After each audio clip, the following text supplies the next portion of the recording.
Ludicrous feed is proudly sponsored by Carloop Data and Koba Car Insurance. Hey everyone, thanks so much for joining us. Behind me is the Megane E-Tech from French automaker Renault, fully electric. Let's go check it out. Okay, so let's take a little walk around of the Renault Megane E-Tech. Only comes in one trim here in Australia. You're looking at about $64,000 MSRP, about $70,000 drive away here in New South Wales after on-roads. 60 kilowatt hour battery, supposed WLTP range of 454 kilometers. I'll come back to that later on. 160 kilowatt powertrain with an expected 0 to 100 kilometer an hour time of 7.6 seconds. Front wheel drive motor, AC charging of 7.4 kilowatts. I was expecting more from Renault given that there's Zoe. Once upon a time could charge a 22 kilowatts, 3-phase. 130 kilowatts of DC charging. I'll talk about that too as well. Reasonably quick for a road trip. Also got a 5-year, 100,000 kilometer warranty, as well as an 8-year, 160,000 kilometer traction or high voltage battery warranty. 5-star ANCAP rating. Loads of safety features as you'd expect from a modern EV. And very similar in size to the MG4, to draw another comparison with another electric vehicle. It's got a reasonably long wheelbase, giving more room on the inside, of course.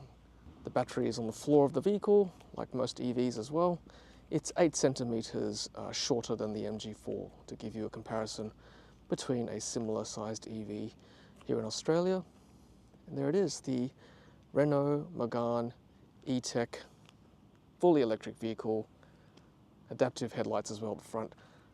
And yeah, very fun drive. And of course I'll go through the interior as well, and also take you for a test drive later on urban roads as well as on the highway as well, to give you a comparison between the two different types of roads. All right, let's go take a look at some more details of this car.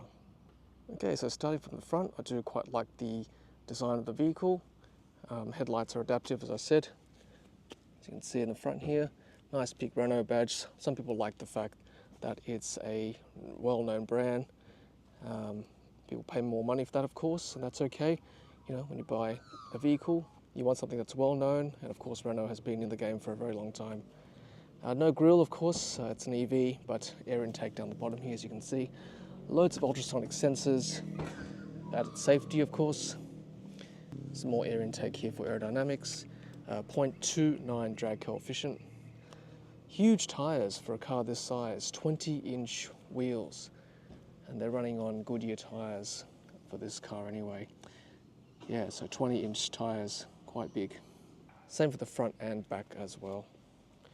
Nice bit of trim down here for a bit of drama, a bit of contrast, a bit of piano black around the fenders. And as I said, long wheelbase, so the wheels are a bit further back towards the rear of the vehicle. And just across the top here, bit of a sport back finish, extra lip down here again for aerodynamics. Coming around to the driver's side, flush door handles, but what's nice is that it's auto lock, walk away, and also unlock when you walk towards the vehicle too. So when I walk towards the vehicle, you see the door handles open out, and that's to pull it open. Let's do the door shut test. That's the startup noise and detail on the screens, which we'll go through shortly. Yeah, I mean, I know we talk a little bit about the door shutting noise. You know, for a European car, I was hoping for it to be a bit more solid. It's okay. Okay, the second row opens like this. There's a little handle there. And we'll go through the second row shortly in our walk around and walk through. The boot is not automatic. You can manually open it. That's how you unlock it. And it's pretty deep actually down here. Got our bags ready to go to Costco later on, but it's fairly deep storage as well. Probably enough to fit a few suitcases, I would think, given the deep storage. There's a light down here. Don't see a 12-volt connector down here.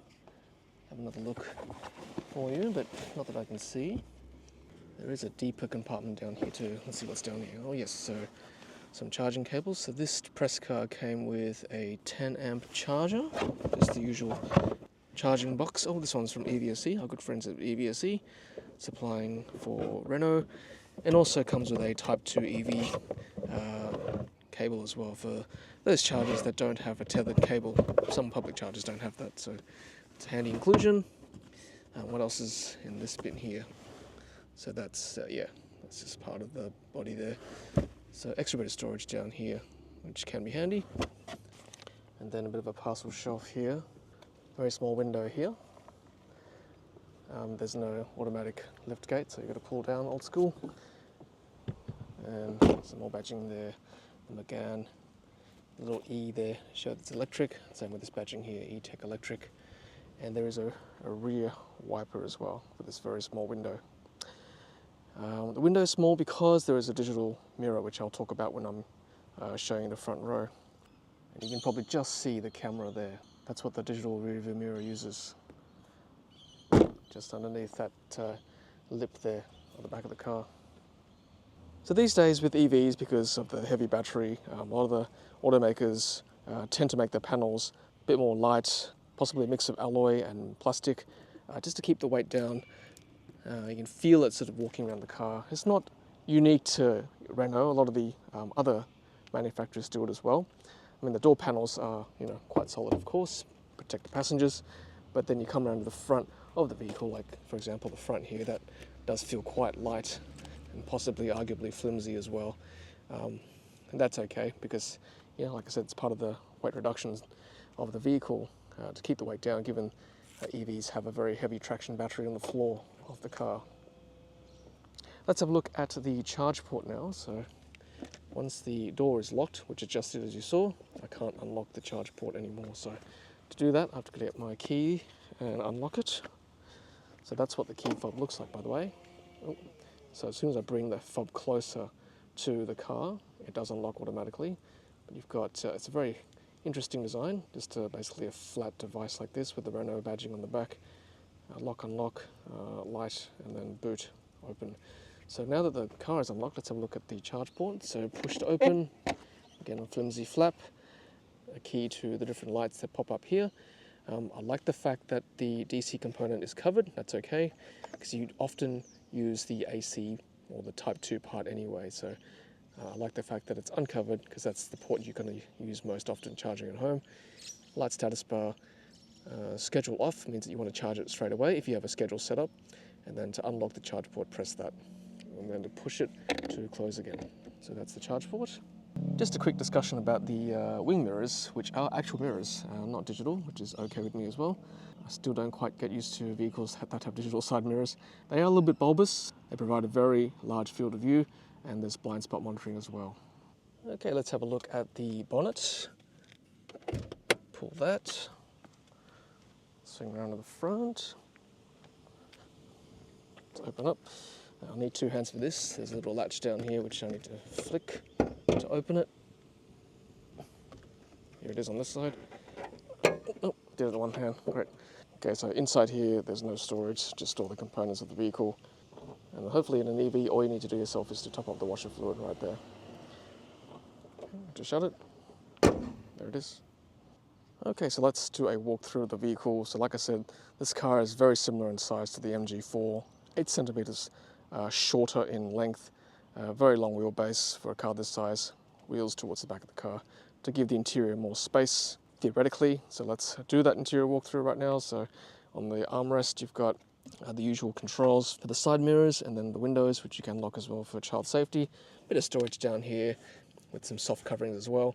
Let's turn the vehicle on and put on my wide lens as well to give you a better view of the car. Okay, pop this on. Okay, wide lens on. Let's pop in, and we'll turn the power on, which is here. Foot on the brake. Okay. So wireless Apple CarPlay and Android Auto once you set up the vehicle. It's always a bit of an ordeal to set up all that via Bluetooth, but once you get it going, it's not too bad. There it is there, you can feel the air conditioning running. And speaking of air conditioning, yes, just the usual controls here, which is nice. There we go. So, yep, mix of buttons and screen controls, which is going to be good for some people. I know not everybody likes screen controls, so Renault's tried to sort of combine the two to give a balance. And when I step inside a vehicle, I like to gauge the philosophy of the designer, and you can, straight away tell that the cockpit or the cabin has been designed for the driver in mind. You can see how this part here is very much for the driver. The screens are angled towards me when I'm driving, and then I guess you've got the air conditioning vents looking like that as well, there and there. People say that the screens do cover the aircon vents, but they've sort of compromised by putting the aircon vents on its side. I don't mind that, but that does mean that it is kind of separate to then the design over here for the passenger side, where the air conditioning vents are sort of more traditional horizontal. And I'm also happy to say that the majority of the materials used in the interior have been made from recycled plastics, and also they say that 90% of the materials can also be recycled once again. So a nice contrast of different types of textures, gives it quite a nice feel, almost a luxurious feel inside this vehicle as you expect from a European brand. You've got this kind of soft texture here in the front, and then a mix of harder plastics throughout the car, like this bit here. I've got to say though, this bit does let me down a little bit. That does feel a bit cheaper compared to this stuff here, which is a bit more premium, and this stuff, and then also this chrome trim. So yeah, some parts do let it down like that, and that's sort of seen down here as well on the center console. But apart from that, those little details, which I'm honestly just nitpicking over, the rest of the car looks like it's been designed pretty well. Lots of room down here for storage, and also for legroom as well. I'm not a huge tall guy, but some of the viewers watching may be a bit taller and bigger than me, then they'd appreciate that extra leg and thigh room here as well, so you're not pushing your legs up against the rest of the car. So just a quick look around the vehicle. You've got wireless charging here in the center, which works on and off, I guess because I've got quite a thick case. Sometimes it doesn't make enough contact, but if you want sort of continuous charging, then you've got down here USB-C ports. It's USB-C ports all throughout, which is nice. A bit of storage here, of course, and then a bit more storage down here in this little cubby area. And then in the center area, you've got a fixed cup holder there, a bit more extra storage here. And then this little compartment here, which I don't know, I don't mind, because then you can fit takeaway here, I suppose, as well. But then they also give you these little slots, which you can, I guess, customize to whatever size you want. And they've also got nice little recess here too for a cup holder. So I haven't quite worked it out yet, but I think you can slot them like that, for example, there, because they've got grooves like that, right? So you can slot that, for example, like that. So that's stable, and then this can be slotted here as well, or even here. Then you've got a little cup holder there and extra compartments. So that's quite modular, that's quite nice. One little gripe of mine is a lot of EVs don't have sunglass holders, so I've got to have this sort of flying around there when it's not in use. So I don't know, just my personal gripe that doesn't have a sunglasses holder. Not a big deal, of course. And then coming up here to the center area, you've got a screen here for infotainment unit, which we'll run through shortly, and then a mix of buttons here too. So most of these buttons are for the air conditioning climate control system. I normally leave it on automatic. Of course, you can customize that if you need to. What I do like is that you've got quick access to recirculate button too, which is handy if you're going through a tunnel, for example. Hazard lights, lock, unlock, and then we'll run through the center binnacle screen as well. Steering wheel, we've got fairly standard controls here for an EV these days, from the ones I've seen anyway. So center horn, apparently less controls the steering wheel ratio, so you can hold the wheel there at the 3 and 9 position easier. A huge big button here to switch between the different driving modes, the usual eco, normal, or comfort and sport, and then customize. So you press that, for example, you can sort of switch between them pretty quickly as opposed to having to use the screen. I normally like to test it on comfort for the press cars, just to show you what it's like just driving normally with the air conditioning running. And then furthermore, on the steering wheel controls, you've got cruise control settings here, which we'll run through in our test drive. And then on this side, you've got voice activation, you've got a favorites button, and then you've got different ways to view that center screen, which we'll go through in a second. And then telephone control there. There's a menu directional toggle there. Now, on this side here, you've actually got 3 stalks to choose from, which is interesting. I've never seen so many stalks on the one side of a car. So up here, you've got the gear controls here, which is good.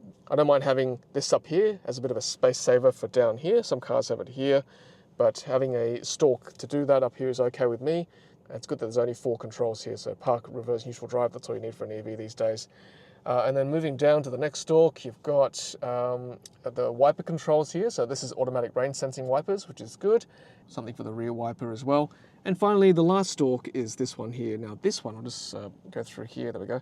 So this one is for the volume control, which I've had to get used to. You've got to kind of have to move your hand down the wheel to activate it and find it. Luckily, it's not too hard to find. And then you've got mute, if you press the 2 together, and then up and down for obviously louder and softer. And you can also switch between the source of the audio as well through these buttons here as well. So let me know what you think. Certainly something different to what I've seen previously in other cars. And then on the left side, you've got left-sided indicators and automatic lights as well, and fog lamps too.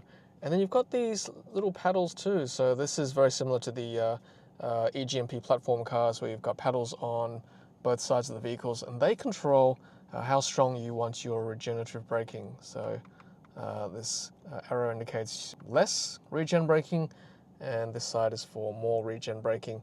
And like I said, there's no one pedal driving, there's only 3 levels of regen braking. So if I just show you the cockpit screen, so I'll just turn on the drive, you can see a little blue icon there, so I can make it less. So that's level 1, or actually there's 4, so really there's 0, so no regen braking. So if I start to use the paddle here on the left, I've got level 1, then level 2, and level 3. That's it, maxes out at level 3. And if you try to get any more, it sort of flashes like that. And then moving over here, you've got more buttons here. So brightness of the interior lighting, traction control off. And this button here is for lane keeping on and off as well. I normally keep it off because I just like to be more in control of the vehicle, but that is certainly part of the safety suite of features. Luckily, auto hold is on all the time and doesn't turn off when you come back to the next drive, which is good. And then the park brake is here as well. And I showed you where the latch was for the front, and the usual pedals down here. And this car came with floor mats as well. All right, so that is pretty much the front cabin of the car. There's more up here, of course. This is the digital rear mirror.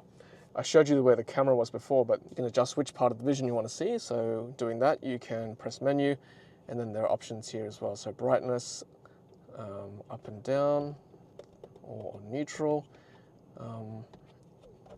down, up. So that's the position of the mirror.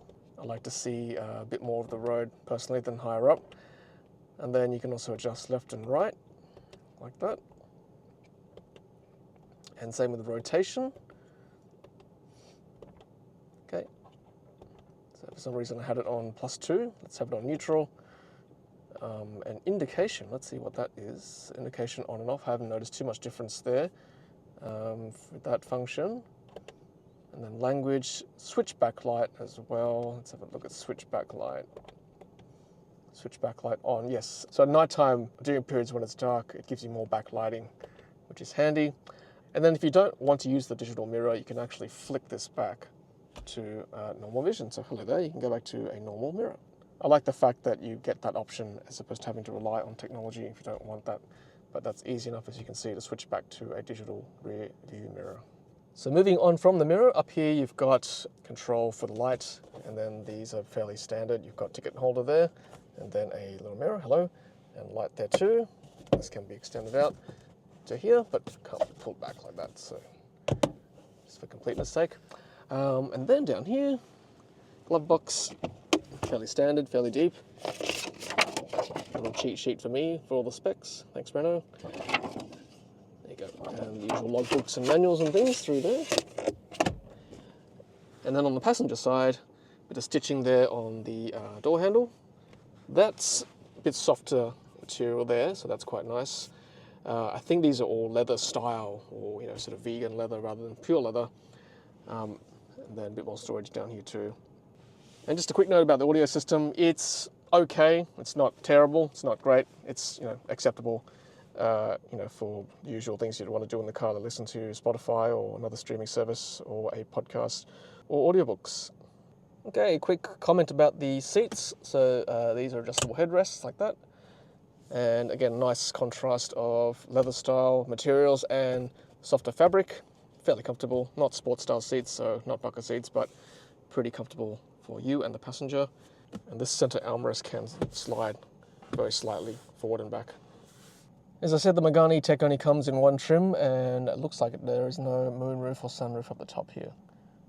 It's just a solid roof, which of course some of you prefer for our harsh Australian sun. Okay, so before we move to the second row, we've got electronic controls for lumbar support here. So you can see the bulge for the lumbar area, but otherwise there's manual control for everything else. So this is a seat lever for up and down, and then another lever down here under the seat to pull the seat forward and back, like that, old school.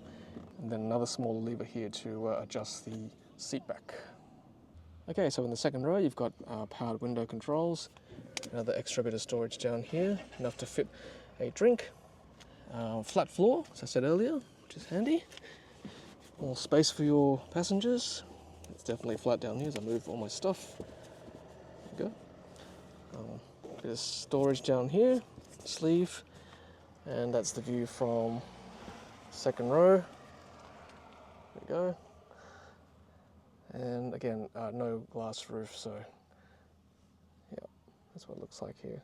And then a light up here. I shouldn't take these for granted anymore. I've certainly reviewed press cars for those who watch my channel regularly that don't have lights at the back of the vehicle, despite not having a glass roof. So sometimes I feel that's an oversight, but not for the Megane. There are lights here at the back.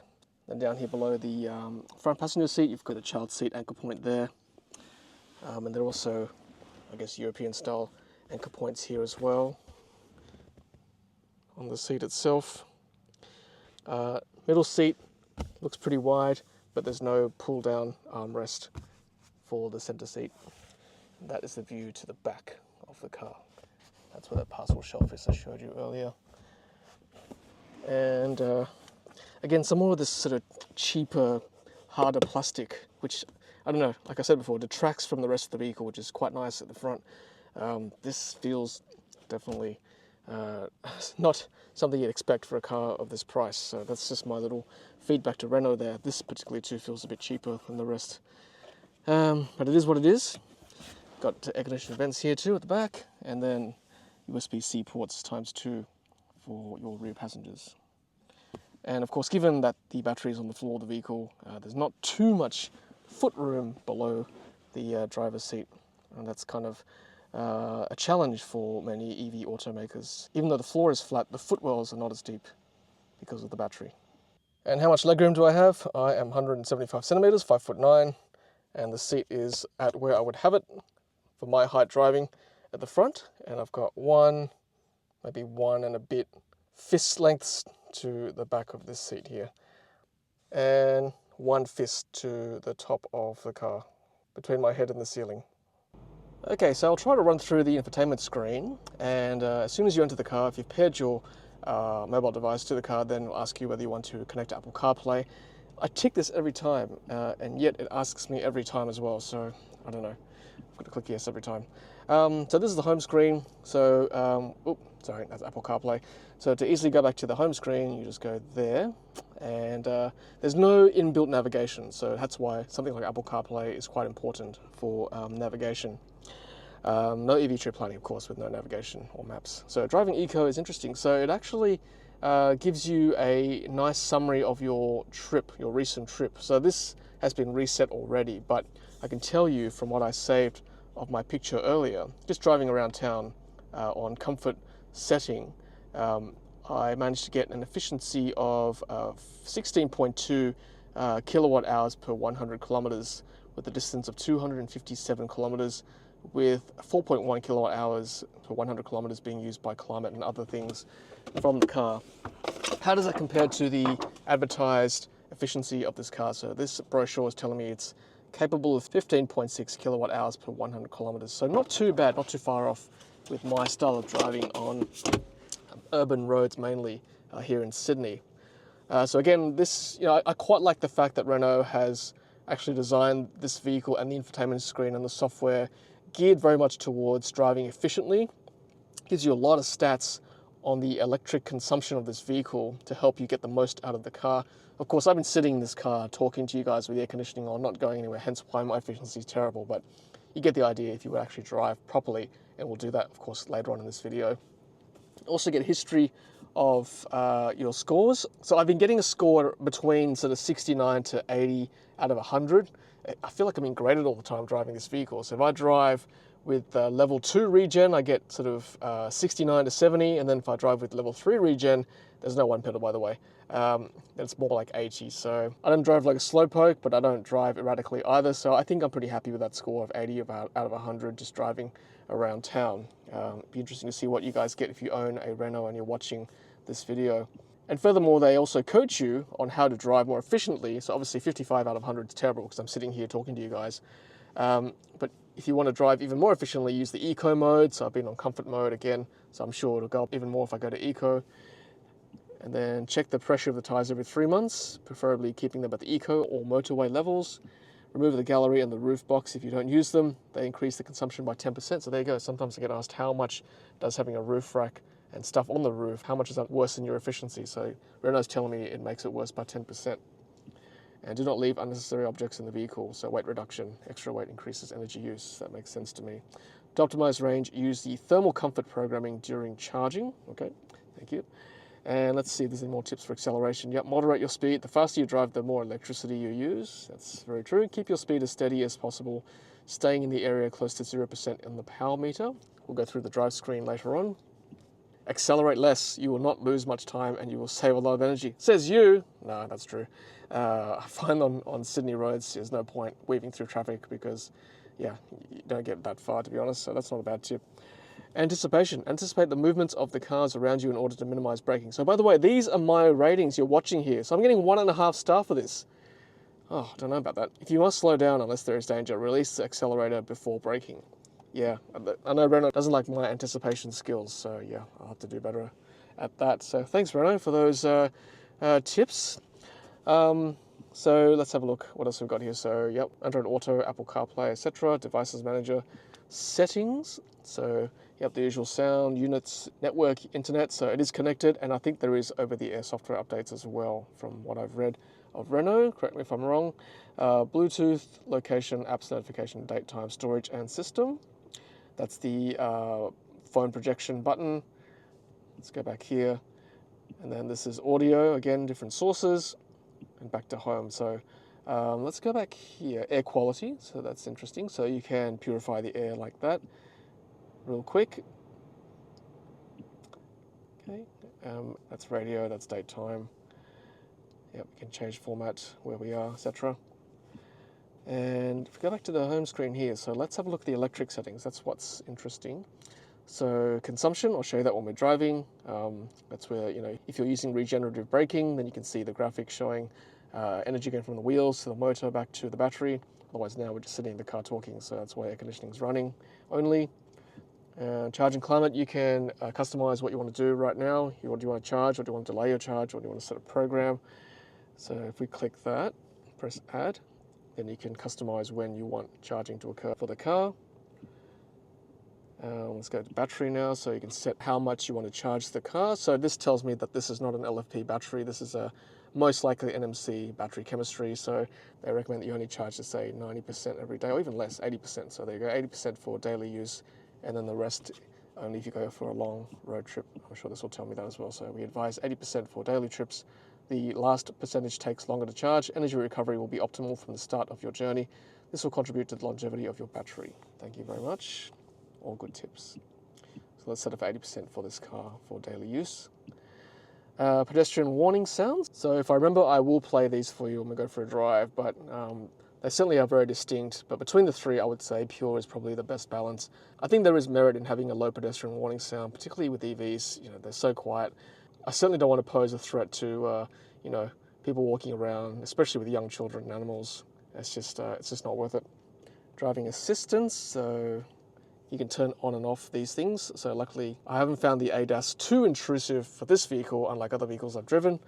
You can turn these on and off, so follow distance, blind spot warning, lane keeping system. Again, not too intrusive, which is good. Speed management, you can offset the alerts on the drive screen, which we'll go through later on, and then advanced safety as well. So that's good. Good that Renault's taking care of that. Also, we got parking assistance, Yep, all the sensors. I don't know why you turn these off. These are very handy to have, I must say. You can turn the volume down to, it is a little bit loud actually. I'll probably bring that to 1. Yeah, 1's enough for me. Oh, one more thing too. Rear cross parking alert, rear active emergency braking too, which is handy. And what have we got for vehicle settings? So, yeah, lots of settings to play through for you. I won't go through all of them today, but yeah, very customizable. Cockpit, screen, automatic brightness, turn indicator sound volume. I'll go for a drive and show you that. Favorite button you can customize, so that's what I was talking about before, this little star icon here. You can customize that as well. And you can also edit these widgets too. That's a software update. So 7th of February, that's when it last received an update. Tick symbol and tire pressure as well. Apparently you can customize the color of the LED lights as well, which is good to know. All right, so that's pretty much the center screen. Let's have a look at, I'll just put it back to home. And you can also configure the multi-sense button here, which is the drive modes. So you've got that one, Eco, Sport, and Customize, or just Comfort, which I'll leave it on. Cool, all right, well let's go to the cockpit screen, or the binnacle screen here. So you can control the settings through these buttons here. So if I press View, get rid of that car in the middle there, or you can bring it back. You can have an analog type display as well as a digital display, which I quite like having the two, to be honest. Okay, so let's cycle through the menus here. So let's show that. So that's radio, eco monitor, which is terrible because I'm just sitting in the car doing nothing. If I'm driving okay, it goes green.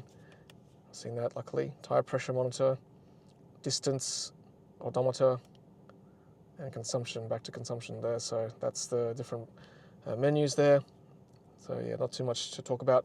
When we're sitting still, it's got the range, and it's also got the state of charge. What I do like though is that with the range, it's dynamic. So when I first took delivery of this car from Ateco here in Sydney, it was estimated range of like 400 plus. But since I've now recharged it back to 100% like yesterday, the projected range is more like 380 kilometers. So clearly I'm not driving very economically. And the car is reflecting that in its revised projection or estimation of how much I can get out of this battery. So I like that. I don't like the fact that some vehicles only give you the manufactured estimated range, but Renault's got a dynamic range that reflects your driving style or your recent history. That's a good thing. So yeah, kudos to Renault for doing that. Okay, so I think I've exhausted all the relevant features of the Renault Megane E-Tech. There's only one trim, so this is what you get when you buy a Renault. So what we'll do now is go for a test drive, and hopefully you'll see my point of view from the cameras. And I'll give you a bit more of a rundown of what it's like to drive this car on real roads here in Sydney. So stay with me, let's do this. Hey everyone, so let's head off on our drive. And before I do that, I just wanted to show you the pedestrian warning sound. Just before I forget this, let's go to electric. Let's start with pure to start with. That way you get an idea of what it sounds like.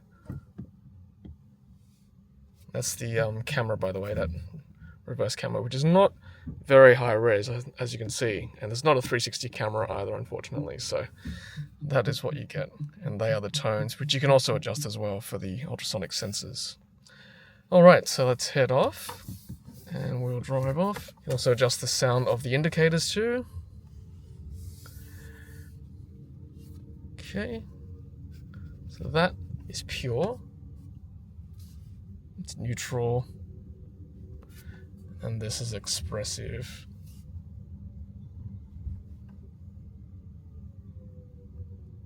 So there it is. Different noises. I kind of prefer pure, to be honest. Probably the most accurate of the three in terms of, well, not accurate, but it sounds, I don't know, the most natural, if you can call it that, between the three. Okay, so as I said, there's no navigation with the car, so you've got to use phone projection, whether it be Apple CarPlay or Android Auto. And I'm using Waze, of course, all the hazards are there. So I'll give you an idea what it's like with the binnacle screen or the cluster screen. So I've got it on this view for now, and then you've got the odometer on this side and the efficiency on that side. and also whether you're using regen braking or not. So if I let go, see that goes to the charge meter there. If I accelerate again, it goes up into that section where it's using the battery and the powertrain. So you can adjust the sound of the indicators too. I think I've got it on low volume. You can adjust the volume. So on this drive we'll go for a drive on cruise as well, as we navigate our way across the harbour and onto some freeway driving as well. Let's go up here so you can just see the mirror just there for a moment. Just have that showing you up there, what's behind me. Sort of ran through that in our walkthrough, didn't we? But again, the quality is okay. It's probably adequate enough for what we need. Probably could be a bit better, as I've seen in other cars, but not too bad.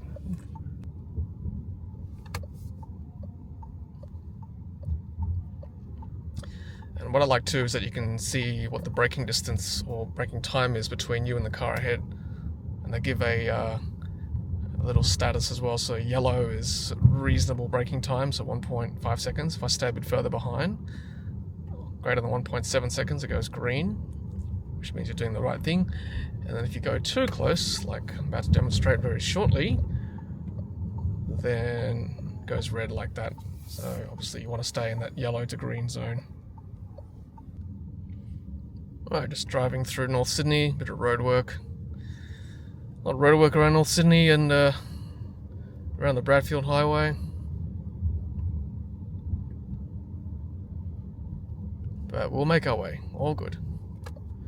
So we want to be in this lane here for the bridge. Okay, let's go in this lane. And then hopefully you'll be able to hear some of the road noises coming through. Cabin insulation on the freeway particularly. Yeah, I think the range with this car, it's probably reasonable enough to use as a occasional touring car, but you know, predominantly a city urban vehicle.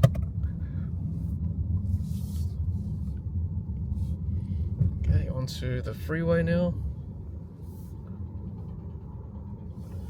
There's a lot of construction around this area, so we'll just take our time, not drive too quickly around here. Okay, so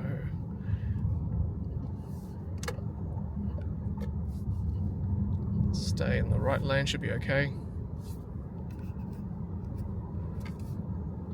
Alright, so as I said before on the walkthrough, there's this state of charge and the range remaining. I'm on comfort at the moment, which is kind of like normal mode, and it does have speed sign recognition as well. So there we go, currently showing 40. Let's see if it recognizes the electronic speed signs up ahead. See a 70 coming up. Let's see whether it changes. Yep, does change to 70, that's good. And then these paddles here, like I said before in the walkthrough, that's for regen braking. So I've got it currently on number 3, which is the highest regen setting, regen braking, short of one pedal driving. This car doesn't have one pedal driving for now. You can also adjust it down to level 2 driving like that, level 1 driving, and then there's no regen braking. So right now I'm just coasting, just cruising along on the road, and then you can adjust how much braking you want through the regen settings with the paddles. And then this graph here, the consumption graph, so that's kind of like instantaneous consumption. So when it's obviously using the battery, it's in the positives, and then when I let go and regen braking, it goes quite into the deep negatives, as you can see. And that's kind of like the average consumption, 16 kilowatt hours per 100 kilometers.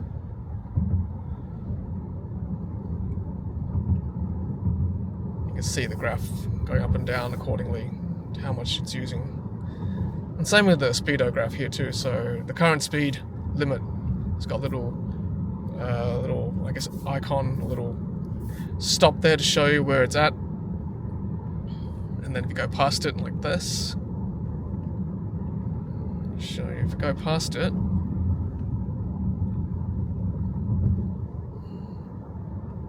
Doesn't say too much just yet.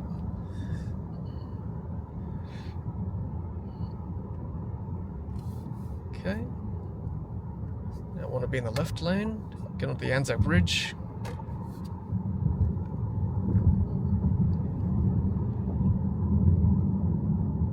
You can also change the view as well. So if I show you down here on the steering wheel, change the view. So if I put on cruise just briefly, I'm going to press that button and then tap down to set. And you can also adjust the distance. See, I don't know about this view. You don't get as much information. I still prefer this view here. One more tap. There we go.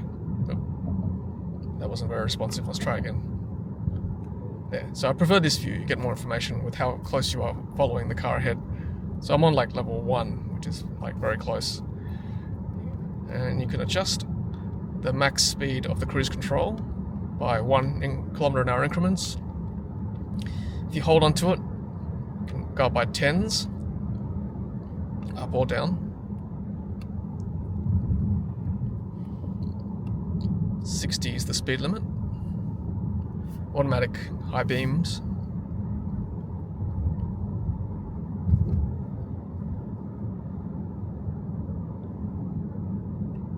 Okay, so I might take it off since we're merging. I want to get onto the ANZAC Bridge.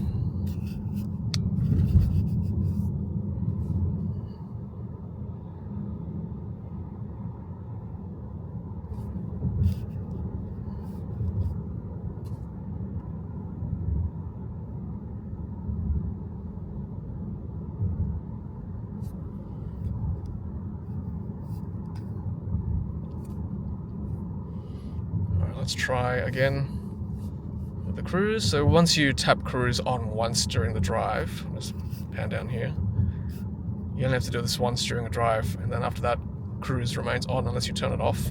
This 0 button here is basically to turn everything off. But every time you start a new drive, you've got to set cruise again. So now that I've got it on before, I don't need to set it again, so just press this button for set. That gives me to the current speed limit I'm going at. And then I can just zoom up to 60. Alright, cool. So cruise is handy for situations like this where you really don't want to be speeding on a major road like this.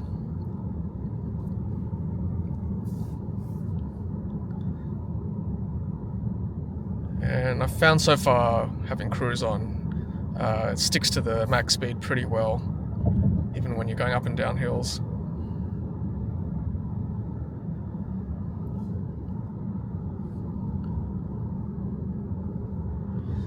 Alright, so here we are, ANZAC Bridge.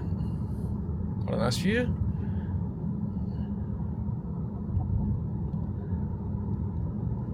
About to enter the M4 East tunnel after this. Just let this Audi in. Okay, then you can scroll up to resume the previous max speed on the cruise. Yeah, so I mean, look, it's pretty easy to drive really. This car doesn't take much to get used to it.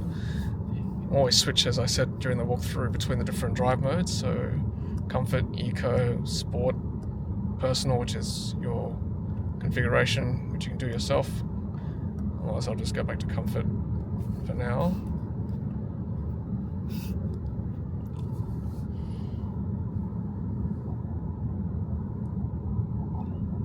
And even though I'm on cruise control, there's still regen braking, which is good. Some cars don't have that. So good to see this car have regen braking on cruise control. Okay, are we entering the M4 tunnel? I think we are. I'll take my sunglasses off.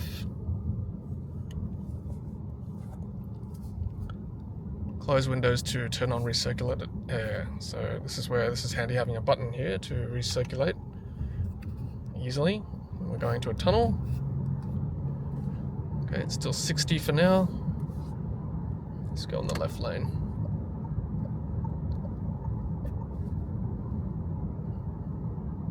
Alright, I think it's now 80, so let's zoom up to 80.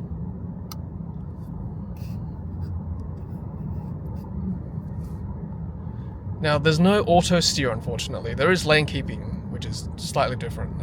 Lane keeping still requires a lot of control, and then it sort of drags you back into the lane if you veer back into the lane markers either side, which I don't like as much. I like auto steer when I'm doing cruise control, better for highways. Okay, let's overtake.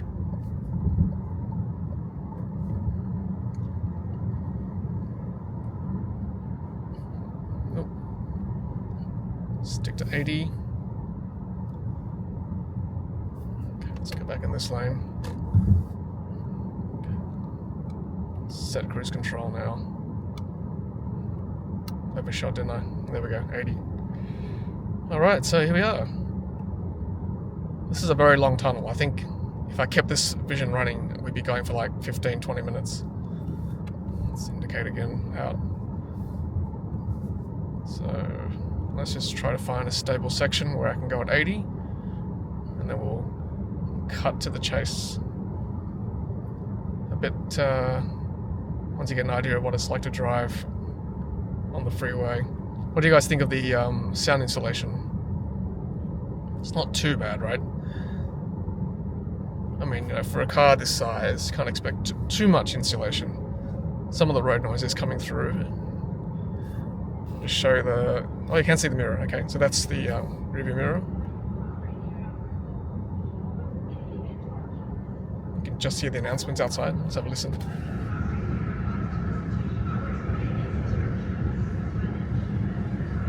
Okay, that's just telling me to turn the car radio on, which I won't do because I think it's all clear. I can see it on Waze anyway. Otherwise you can't hear me talk. So we want to stay in the Blue Mountains lanes, so these 3 lanes. Like I said, very, very long tunnel.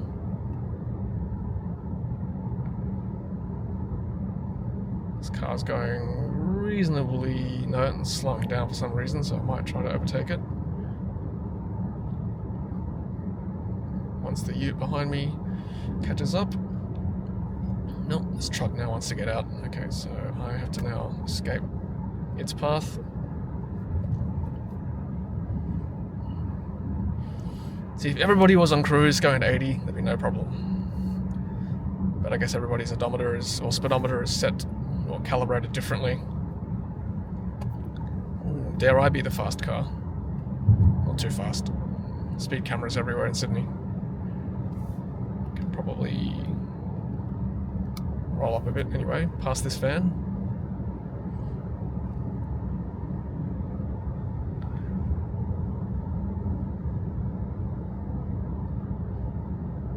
Okay, almost past the van. Ironically, if I'd kept following, no, because I was behind the truck, I was going to say, if I'd kept following this car, it would have been alright, but I was behind that truck. So I think I still made the right decision. Yeah. So, what did I get efficiency-wise? About 16 kilowatt hours per 100 kilometers, wasn't it? So with a battery of 60 kilowatt hours approximate usable, you're looking at about just under 400 kilometers of quote-unquote rural driving in mixed urban conditions with some freeway driving if you were to own this vehicle. So maybe like a little bit of phantom braking there. Maybe 380 kilometers or so. So that's been me this week, just sort of mostly city driving, occasional highway driving like this. I like the fact that there are buttons here to push, because sometimes you kind of just want to get to your temperature quickly, right? As you saw entering the tunnel, turn the recirculate on really quickly. So that is one benefit of having mixed screens and buttons for your vehicle. Not a bad thing, really. Alright, so we are just leaving the tunnel now and coming to our exit. And yeah, I think it's time to wrap up the video. So I think in summary, look, I think Renault's done a reasonably good job with the Megane E-Tech. You know, pretty good range and efficiency. 60 kilowatt hour battery. Only downside, it's not LFP, of course, but I think one day most cars will be LFP eventually. I think, you know, for an EV in 2024, it's packed with quite a lot of features, as you'd expect. A lot of, you know, stats for nerds, so to speak, in terms of efficiency, trip computer, lots of data, which is good. That's the kind of thing I like to see in an EV, how efficient you're driving. Yeah, Apple CarPlay, it's wireless, same with Android Auto. You know, that goes a long way, I think, for an EV these days, having those two features. Probably let down a little bit by the fit and finish of the car throughout, as I've pointed out earlier. Pretty comfortable ride overall, otherwise, as a city car with an occasional road tripper. And yeah, obviously from a very reliable and well-known brand in Renault. So I think, you know, if this is the kind of car you're after from a well-known automaker, then I think it's a reasonable choice to make. Certainly worth, you know, test driving at least anyway, to see how you feel about it. So yeah, I think it's a good thing to have. More choice in the market, I think. Alrighty, well, thanks everyone for watching. Yeah, it's been good, quite a lot of fun test driving this Renault. And thanks again to Ateco for loaning me this vehicle this week. So thanks for watching, and until the next Ludicrous Feed video, happy charging.